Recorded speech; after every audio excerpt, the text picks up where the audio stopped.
Very very welcome to all. साथियों, exam factor number 1 पे आप सभी का हार्दिक स्वागत है। आज हम लोग यूजीसी नेट जीआरएफ हिस्ट्री की क्लासेस में नेहरू रिपोर्ट को पढ़ने वाले हैं। नेहरू रिपोर्ट जो कि 1928 में बना था। तो नेहरू रिपोर्ट क्या था, इसे क्यों बनाया गया था, इसका क्या प्रभाव पड़ा और इससे क्या क्या प्रश्न बन सकते हैं, सारी चीज़ों को आज हम लोग कवर करने वाले हैं। तो हम लोग जानते हैं, पिछले क्लास में हम लोगों ने पढ़ा है साइमन आयोग के बारे में। तो साइमन आयोग को भारतीयों ने क्या किया था और स्वीकार कर दिया। गो साइमन बैक के नारे लगे। साइमन आयोग को जब भारतीयों ने और स्वीकार कर दिया तो जो भारत सचिव थे लॉर्ड बर्केनहेड, इन्होंने भारतीयों को खुली चुनौती दी, चैलेंज दिया कि भाई हम लोग आपके लिए जो काम करते हैं आप लोग तो उसे स्वीकार करते नहीं हैं। साइमन आयोग का बहिष्कार कर दिए। तो क्या आप लोगों में इतनी कैपेसिटी है, आप लोगों में इतनी क्षमता है कि आप लोग हमें एक संविधान का प्रस्ताव बना कर दें जिसमें सभी भारतीयों का समर्थन हो। यानी ऐसा संविधान बनाकर तैयार करें जो भारत के सभी लोगों को मान्य हो। इन्होंने खुला चैलेंज कर दिया, अगर आप लोगों में क्या हम लोग उसको स्वीकार कर लेंगे, आप लोग बना के दीजिए। तो इस चैलेंज को हमारे उस समय के राजनेता, जिसमें मोतीलाल नेहरू उस समय सबसे आगे चल रहे थे, उनके नेतृत्व में स्वीकार कर लिया गया। और उसको स्वीकार करने के बाद सर्वदलीय सम्मेलन हुई, क्योंकि चैलेंज ही था कि सभी लोगों को मान्य हो, जो प्रस्ताव बने वो सभी लोगों को मान्य। इसलिए सभी दल, चाहे वो मुस्लिम लीग हो, कांग्रेस हो, हिंदू महासभा हो, सभी का एक सर्वदलीय सम्मेलन बुलाया गया। कहाँ? फरवरी 1928 में। सम्मेलन जो स्थान था वो दिल्ली था। सर्वदलीय सम्मेलन फरवरी 1928 को हुआ और दिल्ली में। और इसमें प्रस्ताव पारित किया गया कि ऐसे संविधान का निर्माण करना है जिसमें भारत में पूर्ण उत्तरदायी सरकार की व्यवस्था हो। पहला सबको जो बैठक हुआ दिल्ली में, उसमें सभी दलों को ये सूचित कर दिया गया। सभी दलों के बाद फिर दूसरी बैठक हुई। फरवरी में पहली बैठक हो जाती है, फिर मई 1928 में दूसरी बैठक होती है, सर्वदलीय सम्मेलन। सर्वदलीय सम्मेलन बम्बई में, दूसरा सर्वदलीय सम्मेलन बम्बई में होता है, जहाँ पर जो समिति बनती है जो संविधान के बारे में निर्णय लेगी, उसमें कहा गया कि इसके अध्यक्ष होंगे कौन? मोतीलाल नेहरू। और 8 सदस्य होंगे, 8 सदस्य होंगे इसमें, या इसी को नेहरू रिपोर्ट कहा गया। ये जो नेहरू समिति, इसी को नेहरू समिति कहा गया। और इसने ही जो संविधान का प्रारूप बनाया उसे नेहरू रिपोर्ट कहा गया। तो मोतीलाल नेहरू अध्यक्ष थे और 8 इसके मेंबर थे। सभी दलों के लोग इसमें शामिल थे। तो इसी नेहरू समिति ने, मोतीलाल नेहरू समिति ने जो संविधान का प्रारूप बनाया, जो उत्तरदायी सरकार का प्रारूप बनाया, जो रिपोर्ट प्रस्तुत किया सरकार को, उसे हम लोग नेहरू रिपोर्ट कहते हैं।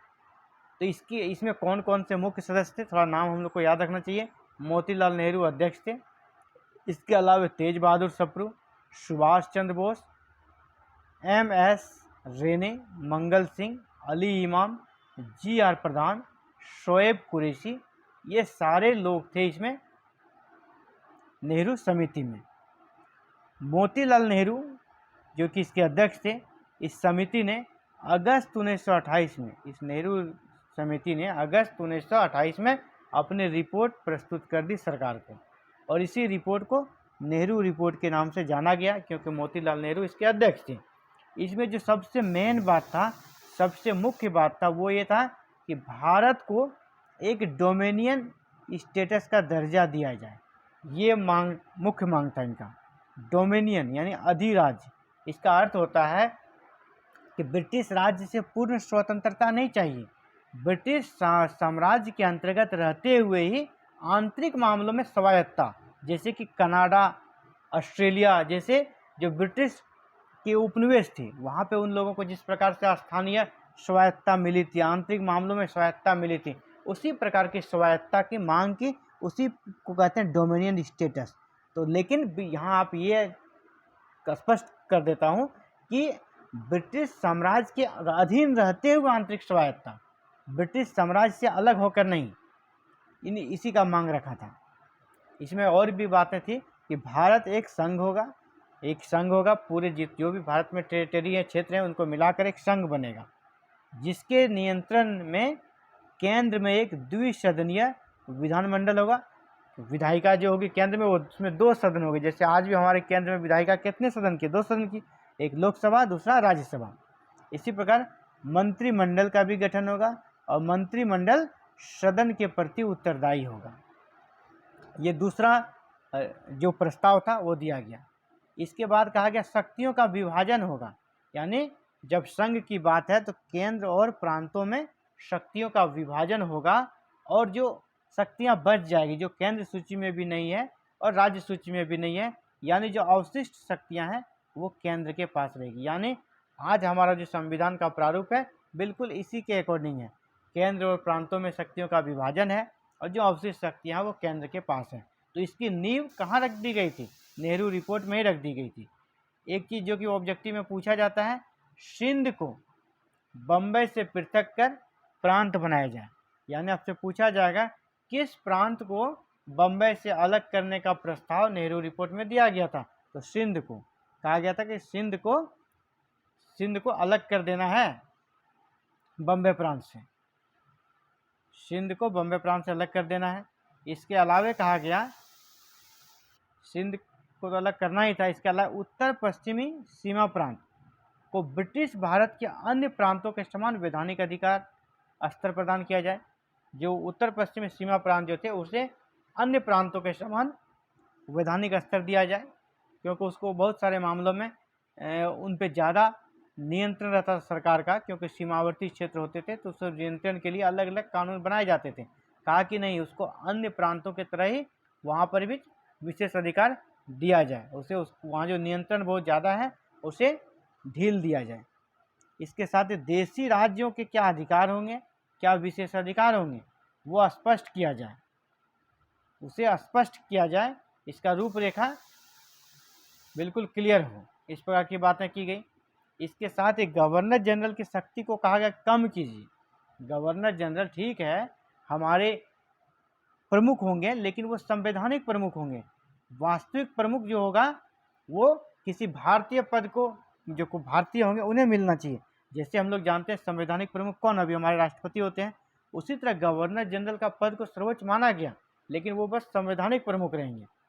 इसी प्रकार भारत में एक प्रतिरक्षा समिति, उच्चतम न्यायालय तथा लोक सेवा आयोग की स्थापना करने का भी डिमांड किया गया इस रिपोर्ट में। प्रतिरक्षा समिति जो देश की रक्षा करेगी, उच्चतम न्यायालय न्यायपालिका का सर्वोच्च संस्थान, लोक सेवा आयोग की स्थापना की जाए, ये बात की गई। लेकिन सांप्रदायिक आधार पर पृथक निर्वाचन मंडल को अस्वीकार कर दिया। याद रखिएगा, सांप्रदायिक आधार पर पृथक निर्वाचन मंडल जो कि मॉडले मिंटो एक्ट 1909 के माध्यम से भारत में लागू कर दिया गया था, उसको नेहरू रिपोर्ट में अस्वीकार कर दिया गया। उसको कहा गया कि संयुक्त निर्वाचन हुई होगा और लेकिन अल्पसंख्यकों के लिए क्षेत्र आरक्षित कर दिए जाएंगे, लेकिन उसके लिए अलग निर्वाचन क्षेत्र नहीं होगा। ये भी डिमांड किया गया, यानी मॉडले मिंटो को जो एक्ट था उसे अस्वीकार कर दिया नेहरू रिपोर्ट में। इसके साथ ही वयस्कों के लिए, जो युवा हैं उनके लिए मत देने का अधिकार, महिलाओं को के लिए अधिकार। इसके अलावा भाषाई आधार पर प्रांतों के गठन का बात की गई। वयस्कों को मताधिकार मिले, महिलाओं को समान अधिकार मिले, भाषाई आधार पर प्रांतों का गठन हो, ये सारे डिमांड नेहरू रिपोर्ट के थे। लेकिन इन डिमांड में, जैसे हमने पहले भी कहा कि इन्होंने पूर्ण जो होता है स्वतंत्रता या पूर्ण स्वराज, उस तरह की बातें नहीं की, इन्होंने डोमिनियन स्टेटस का ही डिमांड किया, जिस कारण उस समय कांग्रेस के जो युवा दल थे, विशेषकर सुभाष चंद्र बोस, जवाहरलाल नेहरू, सत्यमूर्ति, इन लोगों ने डोमिनियन स्टेटस की मांग को अस्वीकार कर दिया। कहा कि ये बहुत गलत मांग है, अभी हम लोग 1928 में हैं, इतने दिनों से हमारा संघर्ष चल रहा है और हमें डोमिनियन स्टेटस चाहिए? बिल्कुल नहीं, हम क्या लेंगे? पूर्ण स्वराज, पूरी तरह आज़ादी। ब्रिटिश साम्राज्य के अंतर्गत जो हम आंतरिक स्वायत्ता मांग रहे हैं डोमिनियन स्टेटस के माध्यम से, वो नहीं, हमें पूर्ण स्वराज चाहिए, ब्रिटिश साम्राज्य से अलग होकर पूरी आज़ादी का डिमांड किया। और इसे ही इन लोगों ने कांग्रेस का लक्ष्य बनाना चाहा। इसीलिए कांग्रेस के भीतर मतभेद उत्पन्न हो गया और जो कलकत्ता में अधिवेशन हुआ 1928 में, कलकत्ता के अधिवेशन में मतभेद उत्पन्न हो गया। इन युवाओं ने इस डोमिनियन स्टेटस की बात को अस्वीकार कर दिया, और लेकिन डोमिनियन स्टेटस की जो डिमांड की गई थी सरकार ने तो वो भी स्वीकार नहीं किया। पूर्ण स्वराज की बात तो बहुत दूर की है, सर रिपोर्ट को स्वीकार नहीं किया। ब्रिटिश सरकार ने इस रिपोर्ट को भी स्वीकार नहीं किया, डोमिनियन स्टेटस देने की बात भी नहीं स्वीकार करी। उस समय में पूर्ण स्वराज की बात तो बहुत दूर की बात थी। सुभाष चंद्र बोस, जवाहरलाल नेहरू, सत्यमूर्ति ने इसका विरोध किया और भारत का स्वतंत्रता प्राप्ति हेतु, वो भारत की पूर्ण स्वतंत्रता प्राप्ति हेतु एक संगठन बनाया 1928 में, जिसका नाम था ऑल इंडिया इंडिपेंडेंस लीग, यानी पूरे भारत को स्वतंत्र करने वाला लीग का गठन किया 1928 में। ये प्रश्न आता है, ऑल इंडिया इंडिपेंडेंस लीग का गठन किसने किया? कि जवाहरलाल नेहरू, सुभाष चंद्र बोस, दोनों में से किसी एक का भी नाम रह सकता है। तो आप इसको याद रखिएगा, ऑल इंडिया इंडिपेंडेंस लीग का गठन किसने किया? सुभाष चंद्र बोस या पंडित जवाहरलाल नेहरू, दोनों का भी नाम रहेगा, क्योंकि इन लोगों ने मिलकर किया था और पूर्ण स्वतंत्रता का डिमांड किया ऑल इंडिया इंडिपेंडेंस लीग के माध्यम से। इसका गठन 1928 में हुआ था। तो अभी हम लोग देख रहे थे नेहरू रिपोर्ट, और नेहरू रिपोर्ट एग्जाम के दृष्टिकोण से इम्पोर्टेंट होता है ऑब्जेक्टिव के लिए। इसकी जो मुख्य बातें थी कि डोमिनियन स्टेटस का मांग किया गया था। इसके विरोध में कौन कौन से थे?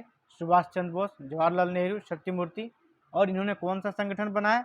All India independence league 1928। आपसे ये भी पूछा सकता है कि भारतीयों को खुला चैलेंज किसने दिया था संविधान बनाने का? तो भारत सचिव लॉर्ड बर्कनहेड ने। नेहरू समिति में कुल कितने मेंबर थे? एक अध्यक्ष और 8 मेंबर होने थे। नेहरू समिति के अध्यक्ष कौन थे? मोतीलाल नेहरू। तो ये सारे प्रश्न यहाँ से 7-8 बनते हैं, जिसे कि मैंने डिस्कस कर दिया। उम्मीद करता हूँ आज का वीडियो आपके लिए काफ़ी फायदेमंद रहेगा। Thank you very much for connecting with exam fighter number 1 and watching this video.